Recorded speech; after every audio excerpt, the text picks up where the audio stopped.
learned a lot from this last game and how we wanted to cover some things, when we did it, how effective we were, when we didn't, how ineffective we were.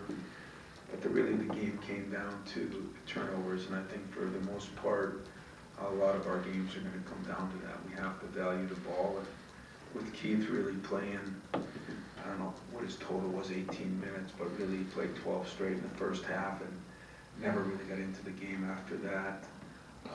That created some of the problems for us.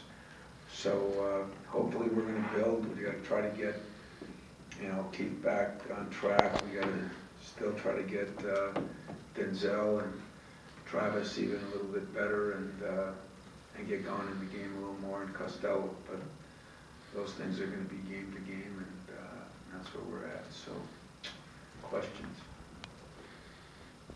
Tom, you said yesterday you're going to be anxious to see the film and see how it's played out there. What did you see after you've watched it, and what kind of struck you? Well, I just, we started out with a turnover that led to a dunk.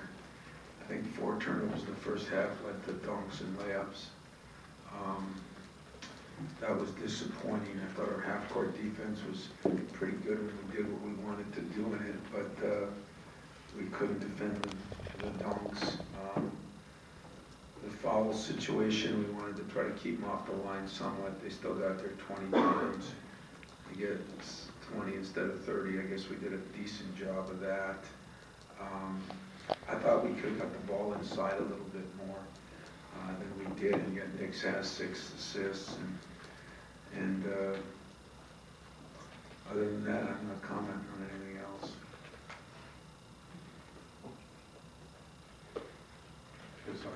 You can ask. Give me the best answer I can give you. I'm losing a wide open invitation there, but I'll go another direction. God bless you. Can you live with the way you played yesterday as you move No, I on? really can't. And I don't say that thinking we're better than we are, thinking we're worse. I will say this. I told you guys the week before, I told my team this all week long. We were not a great 17-3 team. We were a good 17-3 team.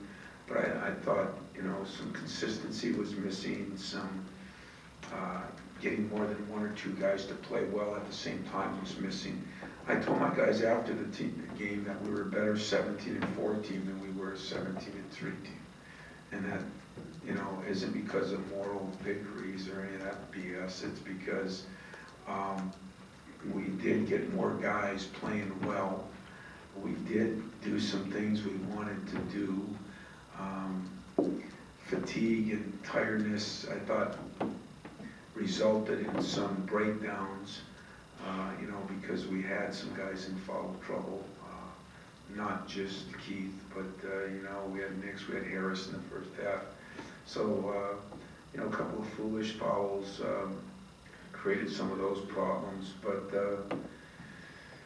I don't know how Indiana felt they played. Maybe in a day or two I'll talk to Tom and see what they thought they played. But, everybody will say, well, you get them at home, you can beat them. Well, maybe they didn't play great in his mind, And so when you have an opportunity to win a game and you don't win one, when it was 72-70 with over 3 minutes left in the timeout, I thought that was our time. That's the way we've been playing this year, and I thought we were in a position and we didn't make plays. One of the reasons was my playmaker was on, a couple of critical calls down the stretch, and put all of those things together, and it didn't add up to a victory. And yet, Indiana is an awfully good team. Oladipo, I think, is a special player. He's done things on both ends of the court, and which is what I said I loved about Gary Harris the whole time. There aren't a lot of people that can do things on both ends of the court, and he can change games on both ends, and he made some big plays. They're a very, very good team. Sheedy came in and made some shots. I thought we did a decent job on Zeller, but it wasn't good enough with the turnovers we committed. So turnovers are always undisciplined or lack of focus issues, and or real good defense, and I think some of ours were both.